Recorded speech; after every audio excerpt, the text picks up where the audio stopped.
Another exciting conversation for you today on the Limitless Leadership Lounge. We know you're listening because every week we deliver you some actionable leadership insights that you can take with you no matter what type of leadership position you have, even if it's just in your family, all the way up to a CEO. This is going to be an insightful conversation for you. I'm John Gehring, joined alongside Dr. Numa Kareem and Coach Jim Johnson. Like we say, we're tri-generational. So that's a different angle that we bring here for you. And we know that's also one of the reasons that you like to check us out every week. So thanks for hanging out with us today. Coach has brought along a very special guest that we want to dive right into. And let's get going in this conversation. Yes, it's a real pleasure. We're really excited to welcome Sam Horn. Sam, I met at the National Speakers Association. We actually had a dinner where we at the same table, and she's a really special lady, and I think she's going to add a lot of value to our listeners today. Let me just give a little bit of a foundation. Sam is the founder and CEO of the Intrigue Agency. She has done 3 TED Talks. She's a best-selling author of 9 books. She's a leadership and communication strategist and consultant, and she's joining us from Costa Rica today. So, Sam, welcome to the Limitless Leaderships Lounge. Thanks so much. I've really been looking forward to sharing some stories and insights with your community. Awesome. So Sam, I know you've done a lot of work, and young leaders are always talking about how can they build their brand, and you use the word pop. Can you share some insights of giving a young leader how he or her could build their brand? You bet. I think one of the first things we can do is to focus on how we can be one of a kind instead of one of many. And now we all appreciate getting into the weeds. So let me share one of my favorite examples. So 90-second story. We're here for it. All right. My sons, Tom and Andrew, grew up on Maui, and we used to go for walk and rolls at night. I would walk, and they would ride their big wheels or their bikes. And one night, it was a starry night, and I asked Tom what he wanted to do when he grew up, 8-year-old Tom. He said, something to do with up there. Now, little could we have predicted that he would have an opportunity to go to Virginia Tech and major in physics, math, astronomy, and aeronautical engineering. Oh. 2 weeks before he graduated, he saw an announcement on the Virginia Tech job board for mission control at Johnson Space Center, his dream job. So he sent me his application resume and said, what do you think? And I said, Tom, it's brilliant. You just left off one thing. He said, what? I said, you forgot to mention that you and your collegiate team won the international competition to put a manned mission on Mars. Guess what Tom said? But Mom, that would be bragging. I said, Tom, put yourself in the shoes of your decision makers. They see hundreds of applications. Everyone has a 4-point GPA. Everyone has 4 majors. You are going to blend in unless you put in the one thing that helps you break out. Well, he put that on his resume. It wasn't bragging. It was giving the decision makers a hook on which to hang an interview. Guess who got the job? Guess who met the astronaut scheduler and is now married and has 2 little astronauts? Wow. All because he went first with how he was one of a kind instead of one of many. And this is so important, Sam, that sometimes we sell ourselves short. And I have that attitude. I never want to talk about my achievements because I think that, oh, it's bragging. So I'm never talking about it. And my team and others say that, why aren't you talking about those things?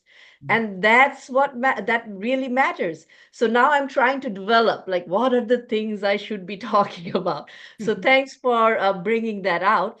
And while talking about that, nowadays I'm like meeting with so many young leaders who are planning to start businesses and like out there. And often I'm talking about, and when they're pitching, the emotion, sometimes I don't see the emotion there. And I think Aristotle mentioned that when you are talking, you want to be persuasive. It's like pathos, logos, and ethos. So 65% is about emotion, 10% is about credibility, and 25% is about logic. So when you're talking about how to create that intrigue, what are the things that you are focusing on? What are the tips that can create that intrigue and persuasion to get the person to fund you or listen to you? Well, you know, Dr. Karim, you just mentioned Aristotle, so I'm going to mention Richard Branson. And Richard Branson said, time is the new money. And if we're trying to get people's attention, they're busy, they're distracted. We have 60 seconds to get their eyebrows up, which is a sure sign of intrigue. So would you like an example of a 60-second opening that has helped my clients and audiences win millions in funding? Yes, please. Okay, 90-second story. Here we go. You may know that I was the pitch coach for Springboard Enterprises. So we have helped women entrepreneurs generate $37 billion in funding and valuation. And here is the opening that one of them used, because she said, I have good news and bad news. What's the good news? She said, I'm pitching in front of a room full of presenters. I said, that's great news. What's the bad news? She said, I'm going at 2:30 in the afternoon and I only have 10 minutes. She said, Sam, you can't say anything in 10 minutes. I said, Kathleen, you don't have 10 minutes. You have 60 seconds, right? So this is Kathleen Callender, the president of PharmaJet. Here's how she opened. Did you know there are 1.8 billion vaccinations given every year? Did you know up to a third of them are given with reused needles? Wow. Did you know we're spreading and perpetuating the very diseases we're trying to prevent? Imagine if there were a painless one-use needle for a fraction of the current cost. You don't have to imagine it. We've created it, and she's off and running. Are your eyebrows up? Do you want to know more? That means she just got what she cared about in your mental door. So now, unless your viewers are driving, grab pen and paper, and we're going to help them think about an important communication coming up. They're trying to get a job. They're trying to get funding. They're trying to get a partner. And we're going to brainstorm their 60-second opening on the spot. You want to? Yeah. Let's do it. Please. Okay, now come on, let's do it. Okay, John, Jim, and Dr. Kareem, each of you name something coming up in the week. It could be you're giving a presentation. It could be you're walking into a board meeting. It could be you're meeting with a potential partner. So each of you, what's an important situation? But this could also be you're writing web copy, or you're writing a description for your book, or you're doing a marketing campaign. So each of you, what's an important situation you've got coming up? Oh, I can go first. So I'm thinking about a startup idea on how to connect neighborhoods through an app. So in Bangladesh, so trying to think about that 60-second pitch on how to get the investors intrigued about neighborhood and bringing people together. So that's my thing. Okay, I'm taking notes because I ink it when I think it. Your keywords are neighborhood, connect, and Bangladesh. All right, Jim or John, who's next? So I'll go next. I have a very important networking call coming up that I'm looking forward to talking with someone who expressed a lot of interests in my services. Okay, networking call. This is a potential client? Yes. Okay. And one thing about networking call, let's just go to it. What do you think is your secret sauce, John? How are you one of a kind? And, you know, are you better priced? Do you deliver results? Can you be trusted? What is something that would get people's eyebrows up about you because it's different from what everyone else is offering? It would be full service solutions, not just a streamlined, one kind of thing, Excellent. Excellent.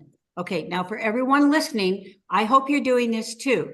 Think of the situation and then think of 3 words. So what are the SEO words? What is this about? Like who are you speaking to? Who's a decision maker is usually one of them, like Bangladesh, networking client, etc. You use the word connect, Dr. Kareem. So you're connecting neighborhoods, right? So do you see Right. how we want 3 hook words that I'll show you what we're going to do. All right, Jim, you're up. Well, one of the things that I'm intrigued right now because I really enjoy doing our podcast is advice on how we could grow the podcast. So, All right. Okay, now we got podcast, we got grow. Those are your 2 standout pop out words so far. One more, Jim. If you would, why would people, I mean, there's thousands of podcasts. Why would someone listen to your podcast? One word. value. Okay, we need an adjective. Bottom line value, immediate value, real world value. So what's an adjective? Uh, emerging leader value. Okay, we're going to put down emerging leader, although please be thinking about I can use it today value, right? Do you see Right. how just by using that, it Yeah. codifies it in a way that makes it more tangible and differentiation, correct? Okay, yep. Maybe Okay. actionable. Okay, actionable. Good. See, put that down. Actionable value, but that's excellent. All right. Now, here there's a 3-step process to coming up with this opening.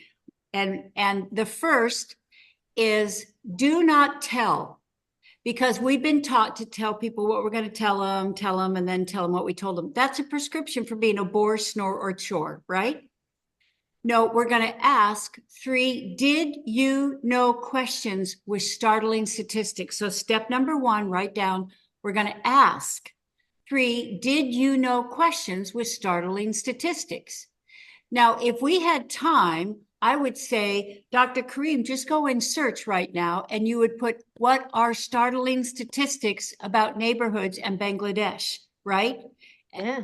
And Right. and for example, I researched and found out like there are the neighborhood, most of the neighbors, 80% of the neighbors do not know each other. And that is why the safety place and safety net is no longer existing. Boom. Do you see your opening? Did you know 80% of the people in neighborhoods do not know each other? Did you know that puts everyone at risk because they're, or something like that, right? Right, right. Okay.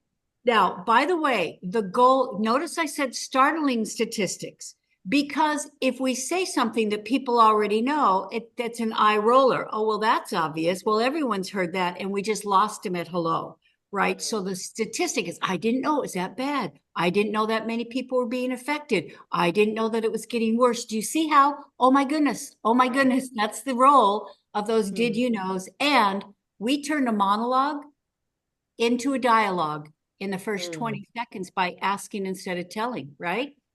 Tim, Perfect. can I ask you just because I really enjoy what you're saying. Just an illustration, let's say, because we're trying to help young leaders. So if I said something, obviously I don't know this for a fact, I would find this out, but say, did you know that 50% of leaders in their first job lose their job within 2 years? Again, I'm not saying that, but that would be a startling statistic. Am I correct in saying something like that? Yeah, and now we're going to play because this is a nuance, all right, Jim? Okay. That is a true statistic. If we're going to kick the tires of that statistic, that is 2 years away. It may not have the immediacy that we want, right? Okay. Yep. And John Cotter out of Harvard said, you know what the number one prerequisite is for change? Mm-hmm. A sense of urgency, right? Okay. So let's just play. Maybe it's, did you know that 80% of young leaders say they feel isolated, lonely, and depressed, or Yeah. something like that, right? Right. Because you're a lot of people going, yeah, I feel isolated. I'm bootstrapping this on my own. Yeah, I feel lonely. I don't have anyone I can talk with about this or something, right? And I know your podcast is the antidote to that, right? Right. Right. Okay. Excellent. So John, did you already have a statistic in mind about this networking call with the client? What would be a startling statistic about people who offer us the kinds of services that you do? Well, I would say that since what we talked about before, I pride myself in being a full service producer. So, if, for a video, for example, instead of hiring someone to shoot, hiring somebody to edit, hiring somebody to do the audio, all those kinds of things. You hire one person for the entire process. So I think a statistic surrounding that may be talking about how many different experts and specialists there are out there versus how many full service production services there are. And see, I bet your logic flow, you can already see the second question is that, and if you're working with like 5 different experts, the right hand doesn't know what the left hand is doing, right? They're duplicating each other's efforts. They're not coordinating each other's efforts. You're paying, for all of those different, fees for their offices, their teams, et cetera. So you see the logic flow, right? Yep. All right. Next, step number 2, use the word imagine, because the word imagine pulls people out of their preoccupation. Because see, they're not distracted right now. They're picturing your point. They're seeing what you're saying. And when the confusing becomes clear, what do people say? Oh, I see now, right? It means the light bulbs. So the second step is imagine, okay? And then 3 benefits of what it is you're proposing, right? Imagine if those neighbors could know each other. Imagine if you didn't have to deal with all those experts that were costly and time consuming and inefficient. Imagine as an unleader, as an emerging leader, you didn't have to feel alone and isolated and that you were having to figure it out yourself, right? Right. Yeah, right. Good. Now, step 3, write down these words. You don't have to imagine it. We're doing it. Right?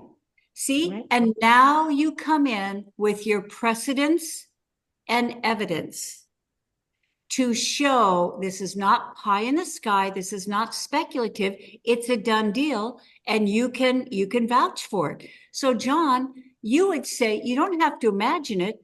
I've been doing it for 5 years. In fact, a recent client sent me an email, and see if this is a phone call or a Zoom call, you would hold up the doggone email. You would print it out and say, in fact, I just got an email from a client who came to me last year. He was so frustrated. He felt he was going in circles because he spent most of his time administering all the experts who were supposed to be doing the work for him. Right. And he said, I got more value from you in the last year than I have in 15 different experts. Do you see? I mean, you probably have a letter like that, right? Yeah, definitely. Okay. So Jim, the same thing. You say, it's that we were written up in this magazine. It is like, I got reviewed in this publication. And they said, of all the podcasts out there, we trust, use the word trust, Jim.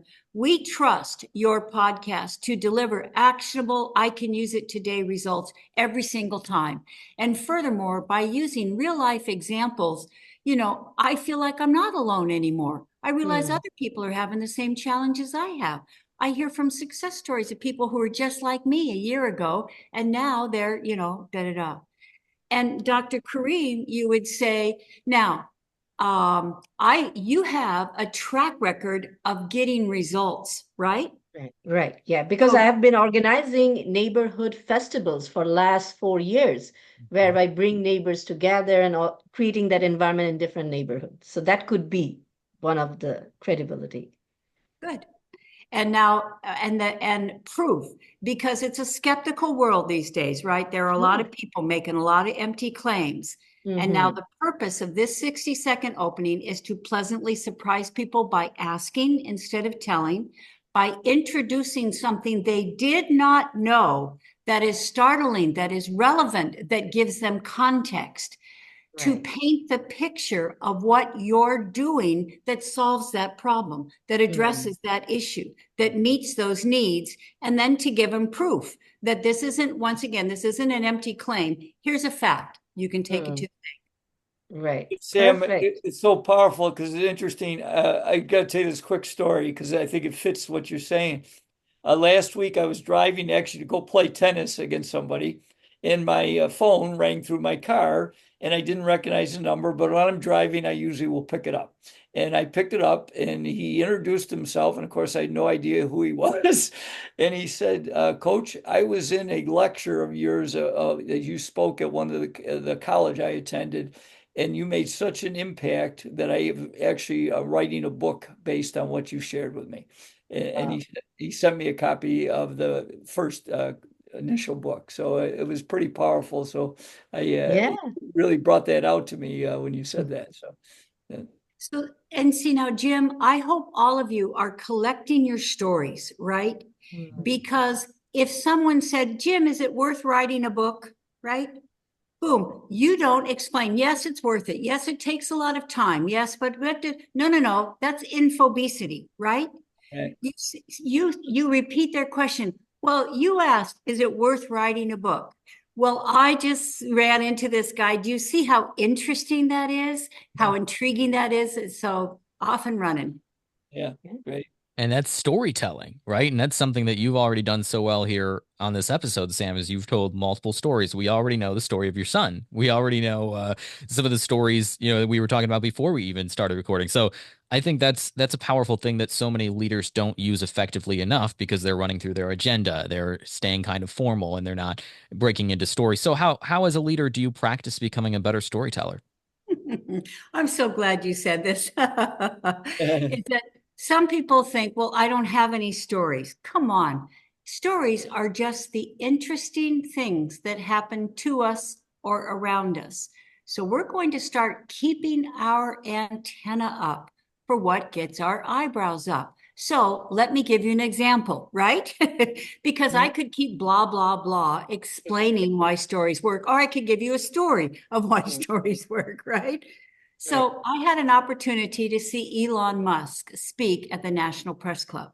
So Tom at NASA, I called Tom. I said, Tom, if I have a chance to ask Elon a question, what should it be? And he said, Mom, my job is safe because I work with the ISS, but everyone with the space shuttle was laid off and they're all applying to SpaceX for a job. Ah.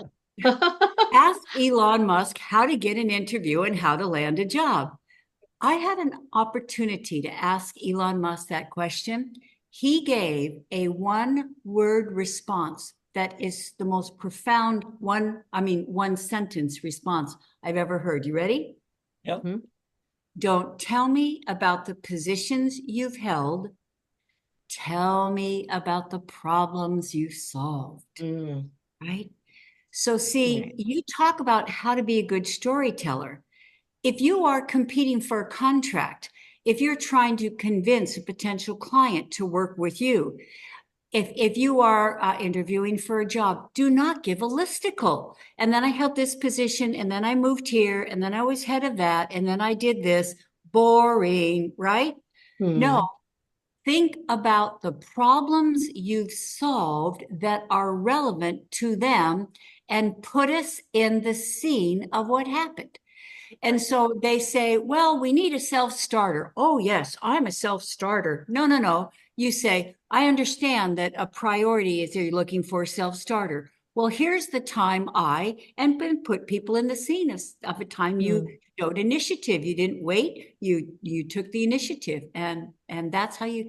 And there's specifics. However, the ball's back in your court. If you are going to give one tip on how to have a great story that puts people in the scene and makes it come alive so it feels like it's happening right here, right now, and you're part of it, what would your tip be? Emotion, authenticity, emotion, all those things built into the story. And I think that's what counts, and relatability. Mhm. Can it relate to them? Mhm. Because I have observed, like in the interviews, storytellings are the most powerful way to connect. Like I have done this, already your CV is talking about those things. So in the interview, they want something different. So that's why when I was first interviewed for my scholarship in Netherlands, I talked about like, oh, this I started this organization, International Student Organization, and they were intrigued, and that's where their brows were raised like, oh, what was that?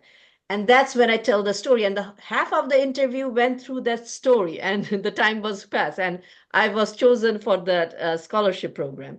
So that is so powerful to collect, as you mentioned, collect stories from your life that can connect, have something unique to talk about.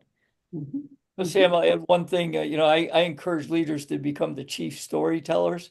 And in doing that, one of the things that I did a lot with my teams is I had stories of both examples and warnings and Mhm. how we can learn from both of them. So,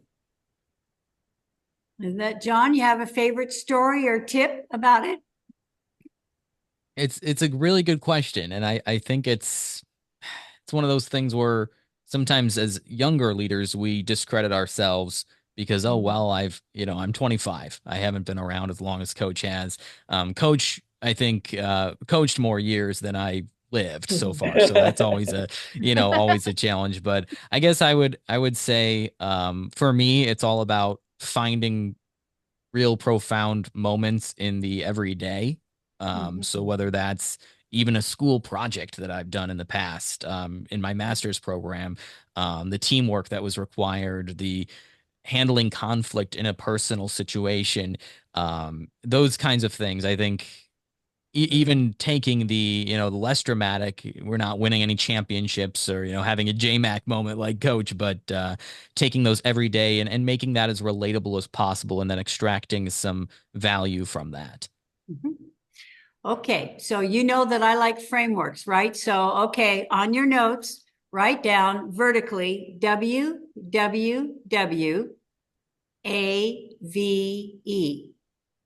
And we're going to have a replicable framework for sharing stories that come alive. All right. So the first W is where and when. Now, I don't mean it was 1997 or something like that, because then we're doing the math in our head. Say, yesterday I was on a plane, right? Okay, look, one sentence yesterday, plane. It has the currency and it has the place. It's like, a client walked into my office, plopped down with steam rolling out of his ears. So one sentence. So we know I woke up in the middle of the night. Boom. Do you see how it puts you in the scene, right? Right. So it's not a listicle over time. So where and when. Next is who is the main character and what is their mood. So see, if I say, I came home last night exhausted, right? Boom. It's not just I came home. It's not just I was talking with the client. It's not just an investor asked me. We don't know. Is this a skeptical investor? Is this a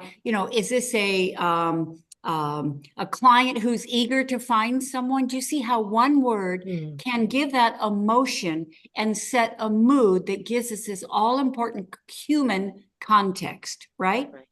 Right. The next W is non negotiable. What was said? If it doesn't have dialogue, it isn't a story. Mm. Right. Because if we say, yes, I had a great vacation. We went to the ocean and we hiked in the mountain. You see, listicle. If we say, oh, we had a great vacation, it was 100 degrees though, but we were standing in line for 2 hours. But then my son said it was all worth it. So what was said? He said, she said, and even if it's your thought, if you say, I woke up in the middle of the night and I told myself, comma, quotes, do you see how the dialogue is what makes it happen now instead of something that happened 2 years ago, which has no urgency, right? Right. Right. Right. Okay, A is for adversity. As you know, a story really needs something to go wrong. What was the problem? What was the challenge? What went wrong to give it teeth, correct? Right. So I Right. couldn't figure it out. I was so frustrated. I knew I only had an hour to get this finished. Do you see how that ramps up the stakes, right? Yeah. All right. V is victory. Now, this doesn't have to be the happy ending, like I got the job, I landed the client. It can be a lesson learned. It can be a vow. I vowed that starting that day, I was a woman on a mission. And if I had anything to do it, that wasn't going to happen to anyone again. I vowed, to take Mike, that heart attack, I didn't wish it happened, but, it was in retrospect, the best thing that ever happened to me. Do you see the victory? Once again, doesn't have to be happy, but it is some type of resolve. Now, E is emotional context and bridge. So now, quick 60-second story. Hey, the Olympics is going on right now, right? So we had an Olympic athlete at the Maui Writers Conference, 60-second story. And he talked about training for the games. He made the team and he choked in his heat. This was track and field. He didn't even make it to the finals. Everyone back home is saying, when are you going to be on TV? He's not going to be on TV. He didn't make the finals. He was so disgusted with himself, he quit the sport. And then 2 years later, he thought, I can't end my athletic career like that. So he went back into training, made the team, made the Olympics, got a medal. End of story. Now I'm the MC and I'm looking around and people are giving him polite applause. I could tell what they were thinking. Well, good for you. What's that got to do with me, right? He never hooked and hinged. So right now, just write down under E, what are 3 you questions you could ask to make your story their story? Have you ever had a dream that didn't work out the way you planned? Did you throw in the towel and quit? Did you give it one more try? How did that work out for you? Do you see, that's two-way communication. That's not egotistical. Here's what I've done and here's where I've been and here's where I've learned. It is always relevant to others. And it doesn't matter whether it's a 60-year-old multi-million-dollar CEO or whether it's just someone in college. As long as we do those 3 you questions, we give them emotional context. So our story becomes their story. Sam, really interesting because I got fired from my first varsity position at 25. And that was really spurred me to want to do this podcast to give back to young leaders because I failed early in my career. So it's funny that it's fascinating that you're sharing that, and here I recruited John and Renuma, have been friends that I thought, we could do as a tri-generational and help young people because of my failure. And but it really gained so much perspective. And fortunately, I was able to turn my life around because of that burn in the belly that never went away, that I was going to prove that I could be a good leader. So thank you very much. Jim, tell me that's on your website. Tell me under the about are the credentials of the team, and then tell me it's our backstory. Is it on your website? That story is not, no. So it's going to be. Yeah. And here's why. Once again, we're trying to be one of a kind instead of one of many. I imagine you've heard of Simon Sinek and Start With Why. Absolutely. Okay, good for Simon. He's made a difference for a lot of people. In my personal experience, if we start with why, it's generic because we want to make a difference, right? Well, a lot of people want, so that's not different. Start with where. Jim, you just started with where. Is that you failed in that situation and you became a man on a mission. Your originality is in your origin story. And your origin story is where you became a person on a mission, where you decided enough is enough, where you decided I don't want this to happen. And it is where you are one of a kind instead of one of many. And when and where people discover when and where you begin to care, that's when and where they begin to care. Very cool. Well, Sam, we got to dive in because we talked briefly and John and I mentioned that we play a lot of tennis together. And you, of course, brought up when we're recording this, we just had the Wimbledon finals, and Carlos Alcaraz beat up our veteran champion, Novak Djokovic. But you talked about one of the greatest tennis players that you had the pleasure to work with, Rod Laver. Can you share more about that? Well, if you play tennis, you know that Rocket won the Grand Slam of tennis twice. That's the Australian Open, the French Wimbledon, and the US Open in the same year, and he did it twice. Only person ever to do it. I had the privilege of working with Rocket on Hilton Head Island in South Carolina. We used to put on these national tennis camps where people would come around from around the world, and they were very intense. And so after one of them, Rocket asked if I wanted to hit, kind of as a job well done, you want to hit. Rhetorical question. Do I want to hit with Rocket? Yeah, I think so. So he's making me work for it. He's running me right, running me left, running me back, bringing me up. Finally, he throws up a weak lob, probably a gimme, and I come up and I commit the cardinal sin of overheads. What's that? Oh, I probably that you dropped your head and you hit it probably into the net. So I took my eyes off the ball. Instead of keeping my eyes on the ball, I looked where I was going to put the ball, right? Yep. Well, I didn't hit the ball. I missed the ball. I took a mighty whiff. That thing plopped down behind me. And I, embarrassed to say, I lost a little bit. What a stupid mistake. I know better than that. I should have kept my eyes on the ball. Now, Rocket is known for being quite a sportsman and quite a gentleman. So he waited for me to calm down, and then he just beckoned me over to the net like this. And he said, Sam, champions never use the word should. Mm. The second they make a mistake, they're already looking how to get it back, right? Right. And it is one of the biggest lessons of my life, is that the word should has no good purpose. Is that as soon as we make a mistake, as soon as someone else, and this as coaches, it's like if someone, misses something, you don't say, I can't believe you did that. What a stupid mistake. You already are moving to next time from now on in the future. Right. We're shaping behavior instead of shaming it, right? We're coaching how to do it right next time instead of criticizing doing it wrong this time. And my dad used to say, we can't motivate someone to do better by making them feel bad. And the word should makes us and others feel bad, and it doesn't show us how to do it better. Right. And this is, go ahead, Coach. I was just going to say, the one thing we used to really work hard with our players is 2 words: next play. Mm-hmm. So go And ahead. this is so powerful when you are also leading the team, because I observe so many leaders are trying to blame them for what went wrong.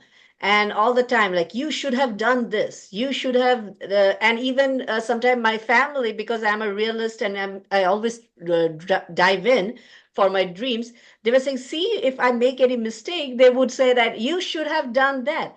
But for me, like, I learned from my mistake and now I move forward. So there is no should in my dictionary. I just look forward and leap.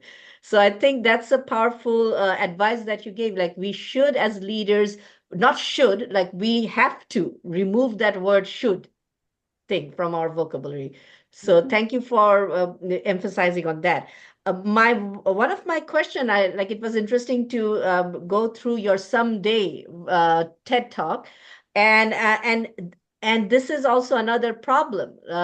There are people always, they have the potential, they have the talent, but someday when I retire, I will do that. Someday when my kids are out of school, then I can do that.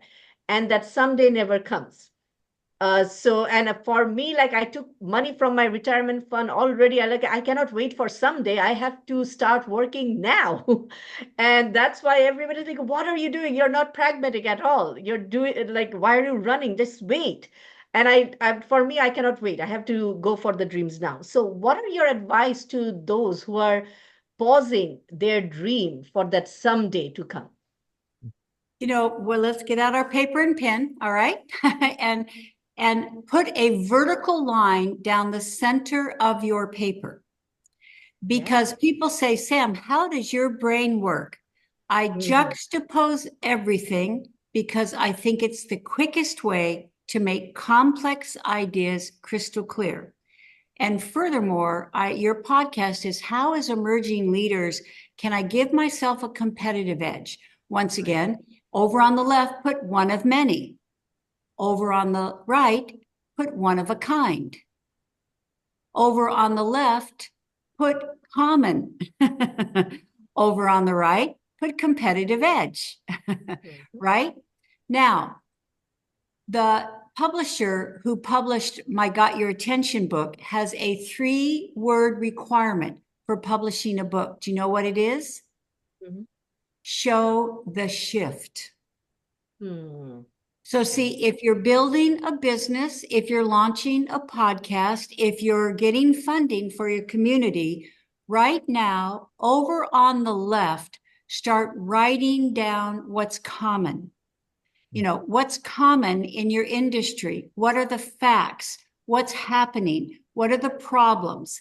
And write down on the left, what are the beliefs and the behaviors that sabotage our success? Right.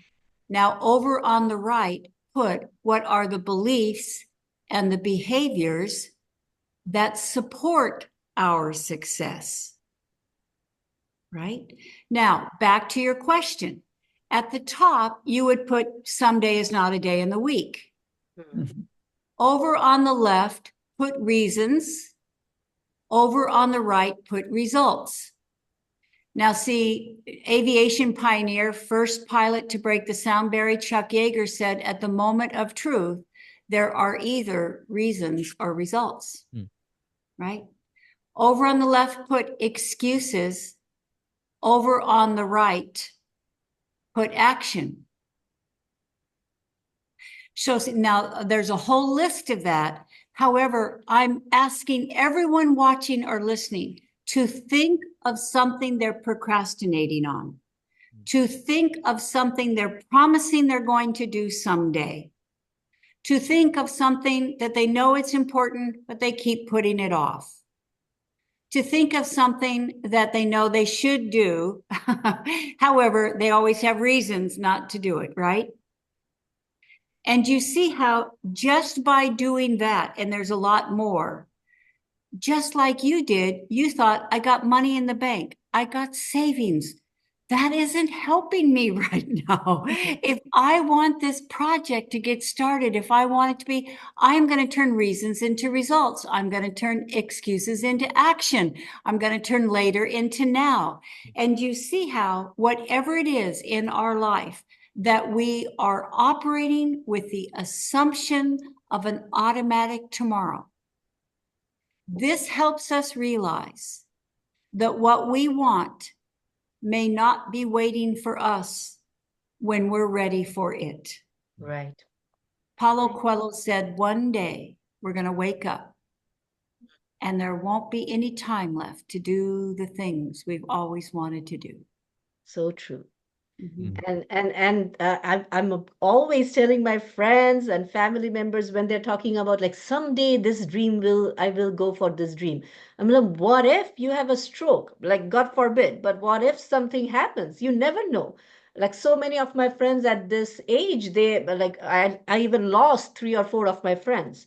So waiting cannot and that procrastination often leads to regret at later on. So I want to live a life like with no regrets. Like I tried it, even if I fail, I tried it. So I go for that. So now, Dr. Cream, because I know that you speak and you write, you do your podcast. So Mhm. for emerging leaders, if you would like to be a thought leader, if like you would like to position yourself as the go-to expert in your industry or field, if you want to write, if you want to speak to other emerging leaders, here's what you do right now. You listen for what pops out. So what you said, what if? Over on the left, put the words what if. Mm-hmm. Right? Right. Now, what I know from my book Pop is that alliteration, when words start with the same sound, they make us instantly eloquent, they make our language lyrical. So over on the right, what is the contrast? If we ask what if, now what can it move us to do? Now I've got one, but what would be a phrase that's the opposite of asking what if? That's kind of like the answer, the rally cry, the next play, etc. What comes to your mind? So for me, I use this reiteration in a book that I am planning to write, which is Reset to Return. So I had to reset so many of my things to return and become the who I am today. So that's why the R&R, Reset to Return, is the title of the book that I'm working on. Okay, right now on your notes, mock up a book cover. Okay, just a big rectangle right now on your notes. Got pen? Oh, okay. yeah. Now, in the upper right-hand corner, put a couple squiggly lines. That's your cover endorsement. Now, titles on a horizontal just sit on a page. They don't engage. Titles on an upslant, like a 45-degree angle up, give us a subliminal feeling it's going to be an upbeat, uplifting read. So right now, put your pen about 2/3 of the way down on the left-hand side, and you're going to have 3 lines, okay? So these are huge letters, 3 lines on a slant on your book cover. Ready? Okay, right, reset. Next line, return. Next line, right now. Next line. Yeah. Nice. Right after our call, go to GoDaddy. I bet you can get reset, return right now for $12, and you just got yourself a one-of-a-kind book title, a one-of-a-kind presentation title. You could even be the founder and CEO of the Reset, Return Right Now Institute. Now you're a founder and CEO. Boom. Yeah. Boom. Oh, I love having you here today. So we have so many business ideas and things just popping up. Hey, Sam, we really appreciate your time. We know we're running short on time, but wow, you do amazing work. I know your TED Talks can be found online. I know you're also very active on LinkedIn as well. As Coach and Renuma have told me, I'm looking forward to connecting. What is the best way for someone to learn more about your work and potentially even get in touch with you? Thanks for asking, John. Is that obviously people are welcome to go to my website. Real easy to remember, samhorn.com, SAMHORN.com. My TEDx talks are there, etc. Although I'm so glad you brought up LinkedIn because my life is my lab. I like to marry Oliver my life. She said, instructions for a life. Pay attention, be astonished, tell about it. So on LinkedIn, if something happens that day that gets my eyebrows up, I write about it in the moment. And it could be about how to write a quality book. It could be about talking on eggshells and what to say when we don't know what to say. It could be about how to be a better leader by doing what we talked about, is saying next play instead of you should have done this. So I hope people find me on LinkedIn. It'd be wonderful to connect there. Sounds good. Find Sam on LinkedIn. Links down in the show notes to Sam's website as well. We're just so looking forward to continuing following your work. And this has been such a fun episode because we have actionable stuff to take away from this episode. We do. And we're the podcast. I mean, obviously, I can only imagine what the listener has as well, especially if you're writing down some of these things that Sam has encouraged you to write down. So much value in this one, Sam. So we just appreciate your time and your insight today. Well, thank you. You know, Catherine Graham of the Washington Post said, to do what you love and feel that it matters, how could anything be more fun? So what I hope for emerging leaders is that you have a Catherine Graham career where you get to do work that matters, you get to have fun, and you get to do it with people you enjoy and respect. Well said, Sam, and we were very grateful to have you as our guest this week, and we're looking forward to continue our conversation in the future. So thank you very much. You're welcome. Yes.